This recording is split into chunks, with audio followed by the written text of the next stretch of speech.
एक बहुत ही मजेदार कहानी। एक बार की बात है कि एक पति पत्नी के 13 लड़के थे। उनके एक लड़का और हो गया तो उन्होंने उसका नाम 14 रख दिया। वो जल्दी जल्दी बड़ा होने लगा।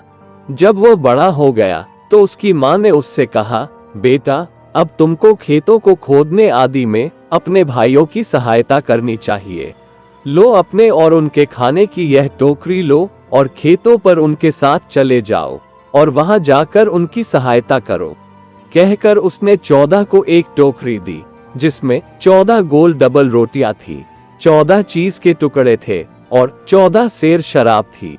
माँ से यह सब लेकर 14 खेतों की तरफ चल पड़ा। जब वो बीच रास्ते में पहुंचा तो उसे भूख और प्यास दोनों लगाई। उसने खाने की वो टोकरी खोली और 14 डबल रोटी और 14 चीज के टुकड़े खा लिए और 14 बोतल शराब पी गया। उस दिन उसके भाई लोग बेचारे भूखे प्यासे ही रह गए। उन्होंने उससे कहा, चलो एक हल ले लो और खेतों में काम करना शुरू कर दो। 14 बोला, हाँ हाँ क्यों नहीं, पर मुझे तो ऐसा हल चाहिए जो 14 पौंड भारी हो। सो उसके लिए उन्होंने 14 पौंड का एक हल ढूंढ कर ला कर दिया। अब 14 भाइयों ने मिलकर खेत जोतना शुरू किया तो बीच में ही 14 बोला, क्या हम इस खेत को आखिर तक जोतने के लिए दौड़ लगाएं? हाँ हाँ क्यों नहीं। 14 भाई खेत खोदते हुए दौड़े तो 14 जीत गया। उसके बाद से 14 अपने भाइयों के साथ काम करने लगा। वो 14 आदमियों का काम करता तो वो 14 आदमियों का खाना भी खाता था। इस तरह उसके 13 भाई डंडों की तरह दुबले होते चले गए और वह खुद तंदुरुस्त होता चला गया। एक दिन उसके माता पिता ने उससे कहा, बेटा अब तुम थोड़ा बाहर जाओ और दुनिया देखो। सो वह घर से बाहर चल दिया। चलते चलते वो एक अमीर किसान के पास आया। उस किसान को 15 मजदूरों की जरूरत थी।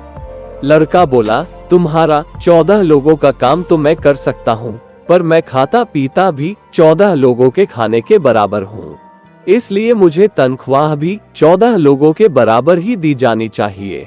अगर तुम मुझे इन शर्तों पर काम देना चाहो तो मैं तुम्हारे लिए काम करने के लिए तैयार हूँ। उस किसान की कुछ समझ में नहीं आया, पर फिर भी उसने उसको एक मौका देना चाहा। सो उसने उसको और एक और आदमी को अपने खेत पर रख लिया।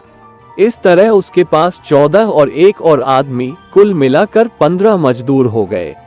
उन्होंने खेत में हल चलाना शुरू कर दिया तो 14 ने उस एक मजदूर से सचमुच ही 14 गुना काम किया तो उस किसान का वो खेत बहुत जल्दी ही खुद गया। खेत खुदने के बाद वो अमीर किसान 14 को उसको उसकी 14 मजदूरों की मजदूरी और 14 आदमियों का खाना देना नहीं चाहता था। सो उसने 14 से बचने की एक तरकीब सोची। वो बोला, सुनो तुम अब मेरा एक काम और कर दो। तुम ये 7 खच्चर और 14 बाल्टी लेकर नरक जाओ और वहां से इनमें लूसी बेलो का सोना भर लाओ। 14 बोला, मैं यकीनन ले आऊंगा, पर तुम मुझको 14 पौंड भारी पकड़ने वाला एक चिमटा दे दो। उस अमीर किसान ने उसको एक 14 पौंड भारी चिमटा दे दिया और 14 पौंड भारी चिमटा, 14 बाल्टी और 7 खच्चर लेकर नरक की तरफ चल दिया। जब वह नरक पहुंचा तो उसके बाहर के दरवाजे पर एक शैतान खड़ा था। उसने उस शैतान से कहा, लूसी बेलो को बुलाओ। चौकीदार शैतान ने 14 से पूछा, तुमको हमारे सरदार से क्या काम है? 14 ने अमीर किसान की लिखी वो चिट्ठी जो उसने लूसी बेलो के नाम लिखी थी, जिसमें लिखा था, इसको 14 बाल्टी सोना दे दो, उस शैतान को दे दी। वो उस चिट्ठी को अपने मालिक के पास ले गया तो मालिक लूसी बेलो ने 14 को अंदर बुला लिया और उसको सोना निकालने के लिए नीचे जाने के लिए कहा। जैसे ही 14 जमीन के नीचे पहुंचा, 14 शैतान उसको जिंदा खाने के लिए उसके ऊपर कूद पड़े, पर 14 ने अपने 14 पौंड भारी चिमटे से उन 14 शैतानों की जीभ पकड़ ली और उन्हें इतना सताया कि वे सब मर गए। बस केवल उनका सरदार लूसी बेलो ही जिंदा बचा। लूसी बेलो बोला, मैं अब इन बाल्टियों को सोने से कैसे भरूंगा जब तुमने मेरे 14 शैतानों को तो मार दिया जो इन बाल्टियों को सोने से भरते। 14 बोला, तुमको इस बात की चिंता करने की कोई जरूरत नहीं, मैं इन बाल्टियों को सोने से अपने आप भर लूंगा। उसने अपनी 14 बाल्टियां सोने से भरी, लूसीबेलो को बाय बाय किया और वहां से चल दिया। लूसीबेलो बोला, रुको तो, तुम इस तरह से यहाँ से नहीं जा सकते। उसने 14 को खाने के लिए जैसे ही अपना मुंह खोला तो 14 ने अपनी चिमटे से उसकी जबान पकड़ ली, उसको अपने कंधे के ऊपर डाला और अपने सोने से लदे खच्चर लेकर वहां से चल दिया। 14 सही सलामत उस अमीर किसान के घर आ गया। घर आकर उसने शैतान को रसोई घर में रखी मेज के पाए से बांध दिया। लूसीबेलो बोला, अब तुम मेरे साथ क्या करना चाहते हो? 14 बोला, कुछ खास नहीं, बस तुम मेरे मालिक को साथ लेकर नरक चले जाओ और फिर यहाँ कभी नहीं आना। इतना कहकर उसने लूसीबेलो को खोल दिया और वो उस अमीर किसान को लेकर नरक चला गया। इस तरह शैतान को उससे बचने के लिए अपनी जिंदगी की भीख नहीं मांगनी पड़ी। उसने उसको बस उस अमीर किसान के वहां से ले जाने के बदले में ही आजाद कर दिया था। उस अमीर किसान के जाने के बाद अब 14 उस गांव का सबसे ज्यादा अमीर किसान बन गया था। नाचने वाली भेड़। एक गांव में कुछ बच्चे अपने जानवर साथ साथ चराने ले जाया करते थे। एक दिन वे अपने जानवरों को लेकर पहाड़ों की तरफ चले गए। वहां उन्होंने एक भेड़ जैसा जानवर देखा। वैसा जानवर उन्होंने पहले कभी नहीं देखा था, सो सारे बच्चे उस जानवर की तरफ उत्सुकता से देखने लगे। उन बच्चों को अपनी तरफ देखकर वह भेड़ जैसा जानवर उनके जानवरों के झुंड में घुस गया और कूद कूद कर नाचने लगा। सारे जानवर भी उस जानवर को आश्चर्य से देखने लगे और घास खाना भूल गए। सारा दिन यह प्रोग्राम चलता रहा और शाम को सारे जानवर वहां से बिना घास खाए ही घर वापस लौट आए। इस तरह अब रोज ही यह प्रोग्राम चलने लगा। सुबह सुबह वह भेड़ जैसा जानवर पता नहीं कहां से प्रकट हो जाता। वो उन जानवरों के झुंड में घुस जाता, कूद कूद कर नाचता और न तो खुद घास खाता और न बच्चों के जानवरों को ही घास खाने देता, क्योंकि वे सब उसका नाच देखते रहते। इसका नतीजा यह हुआ कि कुछ ही दिनों में सारे जानवर कमजोर दिखाई देने लगे।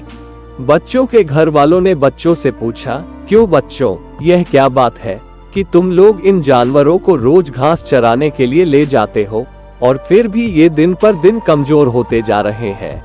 क्या तुम इनको ठीक से घास नहीं खिलाते? इस पर बच्चों ने उनको उस घटना का हाल बताया कि सुबह ही जाने कहां से एक भेड़ जैसा जानवर वहां प्रकट हो जाता है और सारे दिन हमारी भेड़ों में घुसकर नाचता रहता है। हमारी भेड़ें सारा दिन उसी को देखती रहती हैं और खाना पीना सब भूल जाती हैं। गांव वालों को यह घटना बड़ी अजीब सी लगी, सो उन्होंने सोचा कि क्यों न वे अगले दिन खुद ही उस अजीब जानवर को चलकर देखें। अगले दिन सबने अपने अपने भाले और कुल्हाड़ियां ली और जानवरों के पीछे पीछे उनके चरने की जगह चल दिए। इसमें सबसे ज्यादा आश्चर्य की बात तो यह थी कि सारे जानवर खुद ही पहाड़ की तरफ चले जा रहे थे।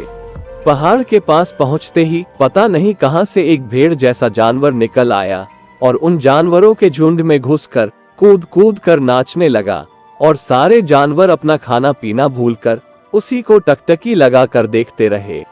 गांव वालों ने सोचा कि ऐसे जादुई जानवर को तो मार देना चाहिए, सो उन्होंने सबने मिलकर उस जादुई जानवर को मार दिया। जानवर को मारकर उसका मांस सब लोगों में बांट दिया गया और सब लोग उसका मांस लेकर घर चले। रास्ते में एक लड़के ने दूसरे लड़के का मांस लेना चाहा तो वह मांस का टुकड़ा चिल्लाया, देखो यह मुझे चुरा रहा है, देखो यह मुझे चुरा रहा है। यह सुनकर तो हर आदमी आश्चर्यचकित रह गया, क्योंकि अभी तक मांस को बोलते हुए कभी किसी ने कहीं नहीं सुना था। जब वे घर पहुंचे तो वह मांस उन्होंने अपनी अपनी पत्नियों को पकाने के लिए दे दिया। जब उनकी पत्नियां उसे पका रही थी तो सभी घरों में वे मांस के टुकड़े चिल्लाने लगे, मिर्च मत डालो, मिर्च मत डालो, हमारी आंख में लगती है। यह सुनकर सारी स्त्रियां डर गईं और उन्होंने वे मांस के टुकड़े बाहर फेंक दिए। आश्चर्य की बात, मांस के वे सारे फेंके हुए टुकड़े आपस में इकट्ठा हो गए और उनसे एक बच्चा बन गया। बच्चा रोने लगा। एक स्त्री जो उधर से गुजर रही थी बच्चे का रोना सुनकर रुक गई। उसने उस बच्चे को गोद में उठाया और घर ले गई। उस बच्चे की देखभाल के लिए उसने एक आया रख ली और दोनों को सब सुख सुविधा दे दी गई। वहां पहुंचकर तो बच्चे ने शैतानियां शुरू कर दी। जब कोई आसपास रहता तो वह बच्चा शांत रहता और सोता रहता, पर जब उसकी आया कहीं चली जाती तो वह उठकर कमरे में जाता, वहां जो कुछ भी रखा होता वो खाता और फिर रोना शुरू कर देता। जब वो स्त्री घर में होती तो वो बहुत जोर से रोता।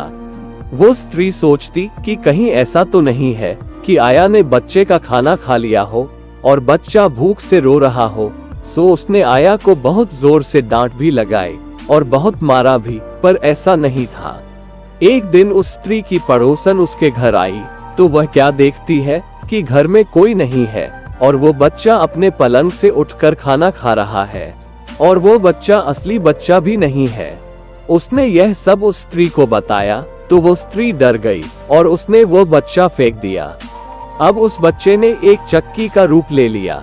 एक दूसरी स्त्री जो उस रास्ते से जा रही थी उसे चक्की की जरूरत थी, सो वो उस चक्की को अपने घर ले आई।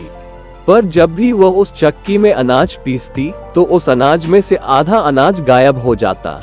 इस तरह वो चक्की खूब खाती। एक दिन उस स्त्री को गुस्सा आया तो उसने उस चक्की को मार मार कर तोड़ दिया। चक्की तोड़ने पर उसको उस चक्की में से खूब सारा आटा मिला। चक्की के टुकड़ों को उसने बाहर सड़क पर फेंक दिया। अब चक्की के उन टुकड़ों ने एक थैले का रूप ले लिया। एक आदमी उधर से जा रहा था, उसने सड़क पर वह थैला देखा तो उसे उठा लिया और उसे इस्तेमाल करने लगा। एक दिन वह थैला लेकर किसी दूसरे के घर में घुस गया और वहां से अनाज चुराकर उस थैले में रखने लगा। इतने में ही वह थैला जोर जोर से चिल्लाने लगा, देखो देखो, यह आदमी अनाज चुरा रहा है, देखो यह आदमी अनाज चुरा रहा है। यह सुनकर वो आदमी डर गया और थैला वहीं छोड़कर भाग खड़ा हुआ। इसके बाद उस थैले ने एक पाजामे का रूप रख लिया। पास में एक खेत था, सो उस खेत का मालिक जब अपने खेत पर आया तो उस सुंदर से पाजामे को देखकर उस पर मोहित हो गया और उसे पहन लिया। पहनते ही वो पाजामा अचानक ही गंदगी से भर गया। किसान को यह देखकर बड़ा आश्चर्य हुआ कि मैंने तो इसमें कुछ किया नहीं, फिर यह गंदगी इसमें कहां से आ गई। उसने तुरंत ही वो पाजामा जलती हुई आग में डाल दिया।